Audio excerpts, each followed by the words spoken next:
I want to play an announcement here from Secretary of HHS, RFK Jr., who I think I was kind of waiting on whether or not this was going to come. It finally came. Here is what he had to say. Watch.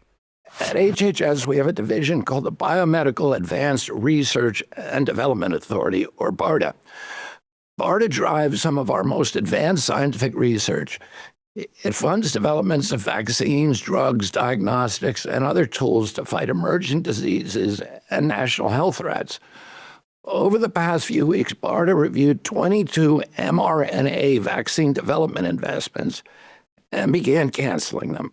Let me explain why. Most of these shots are for flu or COVID, but as the pandemic showed us, mRNA vaccines don't perform well against viruses that infect the upper respiratory tract. Here's the problem.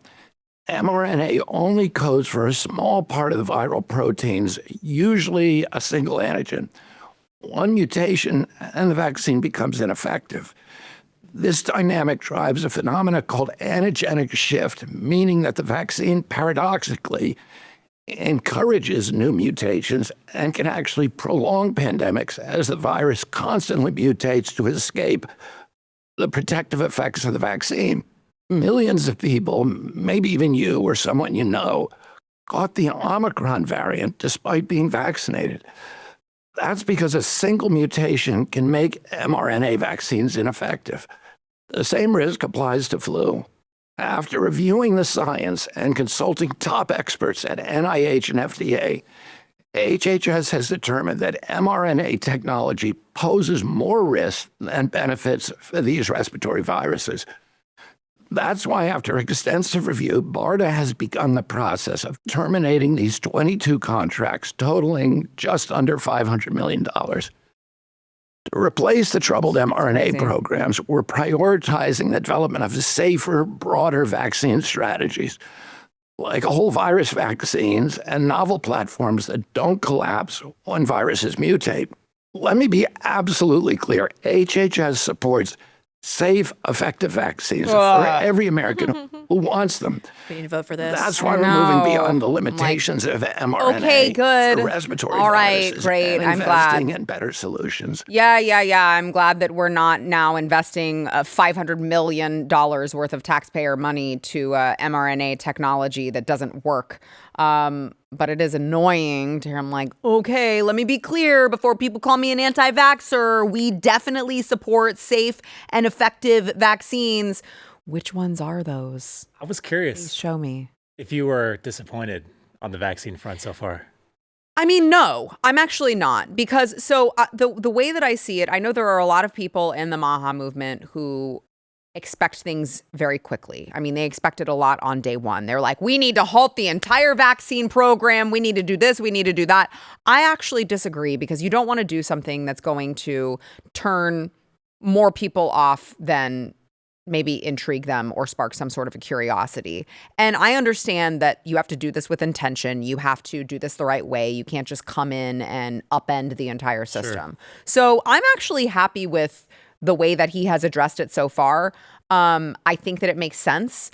I think that if you weren't thinking of any sort of other optics or political ramifications or anything like that, I mean, if it were me, I'd be like, we're burning the whole thing down. Right. But I understand you have to play the game to a certain degree, and I think that he has played it smartly. Right. In my opinion. Well, what about the Moderna stuff? Like, I feel like I just read an article the other day that some Moderna COVID shots just got approved.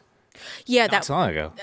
For use of children, I believe that was the one. Yeah, the high-risk children. But that apparently, according to some folks, was something that he wasn't in the office physically to prove it. People were very sneaky about it behind the scenes. It was him and one of his chief of staff, deputy chief of staff. They were on vacation, and the people who were in charge went ahead and carried on with that while they were out on vacation. Yeah.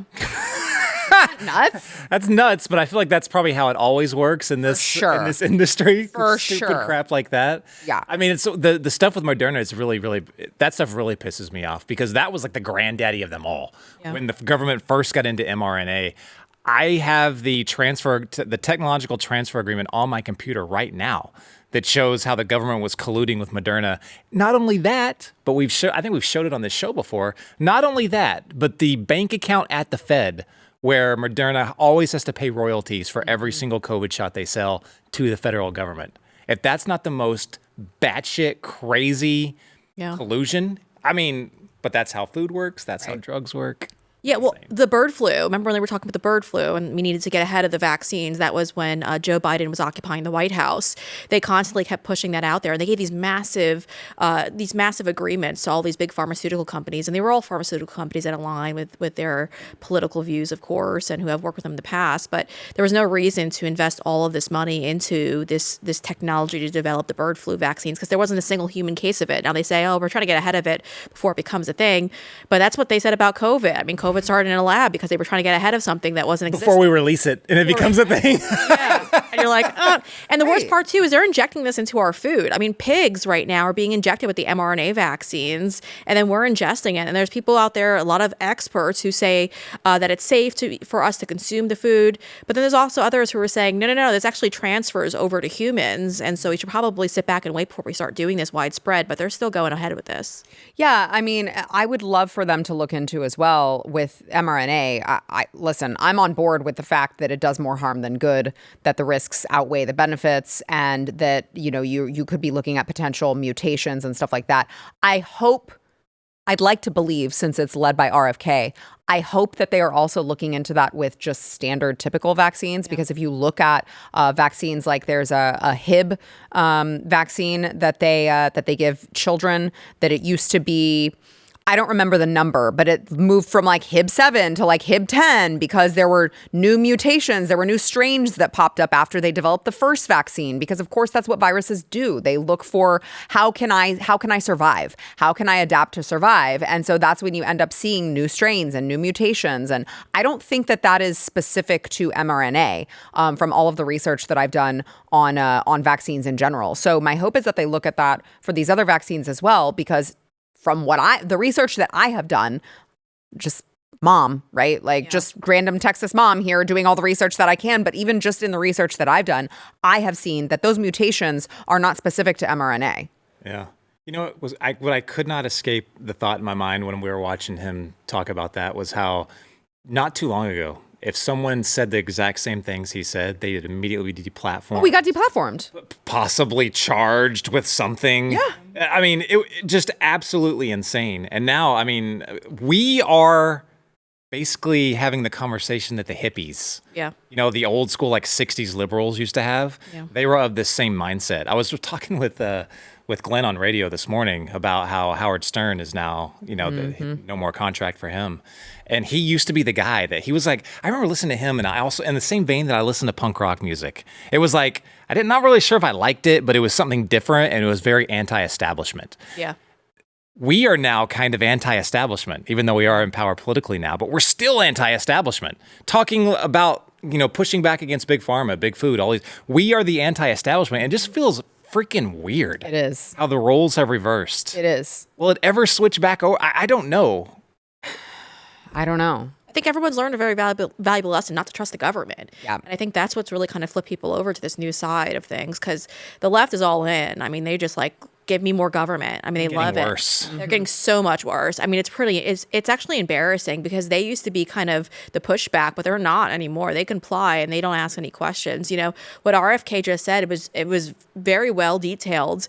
And normally, I mean, I know a lot of people push back, but I mean, how do you push back on that? I mean, what he's saying is factually true. I don't have a problem with any of this. And that's why I answered Jason's question the way that I did. That is why I think he's doing it the right way, because he is actually going through the trials. He's going through the scientific way. He's not just saying like, yeah, no, and all. I actually wrote a book a while back that says that these vaccines suck, so I'm taking them off the market. Like he is letting.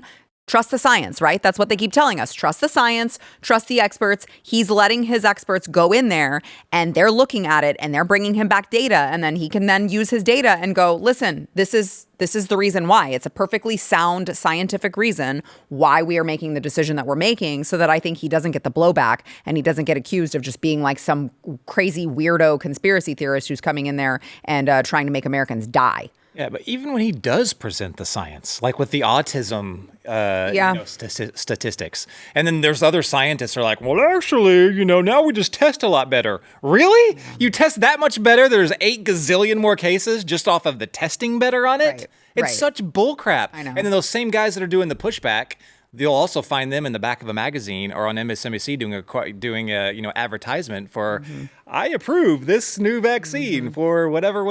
It is so infuriating. I know. Just trust the scientists and the science. Have we not learned by now? No. Well, Fauci told us he was the science. Remember that? Can't question him. Yeah, you if you're questioning him, you're actually questioning science because he is the science. Is he the guy that has a pardon now, just in case? That's him. That guy. That would be him. Well, it was signed by AutoPen. Yeah, that's true. It's true. Questionable. Right. We'll get there shortly. God, wouldn't that be? I mean, I would pay an obscene amount of money to be able to see like a military tribunal of Anthony Fauci. Maybe like what they did to Roger Stone, right? Where they had like CNN right there ready to go when they raided his home. Yeah. Maybe we get that access for the Blaze. Yeah. Yes. Yeah. And it would have to be like me and Steve Dace. Oh, that'd be great. We were the ones who were on it the entire time that it was happening. And everyone else was like, I don't know. The vaccine's probably fine. We'll take it. And we were like, God, please don't do it. You talked about getting deplatformed. I got the whole Blaze YouTube demonetized for like a month. Simply because I read, this was a scientific study, trust the science, a scientific study on pregnant women who had taken the vaccine and had then had some sort of a miscarriage, like spontaneous miscarriage, and something had happened to the baby. And I literally just sat here, over there, and read the data. And they posted it, and it got the Blaze, the entire account, demonetized for an entire month because I did that. Telling the truth will be an act of revolution, straight up, and we lived through it. What's so funny is when people try to say people like RFK or people like myself or Peter McCullough or any of the people who spoke out during COVID, they accuse us of doing it for money. And I'm like, boy, you think there's money in that? I've got a bridge to sell you. There is absolutely no money in telling the truth. I literally lost my job over this. You know better than anyone. No money involved in this unless you were, of course, getting paid off by HHS, which a number of the big outlets were at the time, but anyone else who spoke out against it was nuked on the airwaves, or you lost your job. And HR remind people who you worked for. Oh, it's a company you probably haven't heard of them, called Fox Corp, Fox Business, Fox News, minor company. They took a bunch of money from HHS thanks to the great work over at the Blaze, who uncovered all of this through a great FOIA request. And Fox News, we don't know the dollar amounts because they still want to redact that information, but we know that they did take the money. And little old me was sent to New York City, and they told me that if I don't take the vaccine, I'm getting put on unpaid leave. And they cited an illegal New York City private sector vaccine mandate, which is already ruled illegal by the Supreme Court. So no big deal. If you like this clip and you want to see the full episode, click here. And if you want to subscribe to the channel, come on, you know you do. Click here.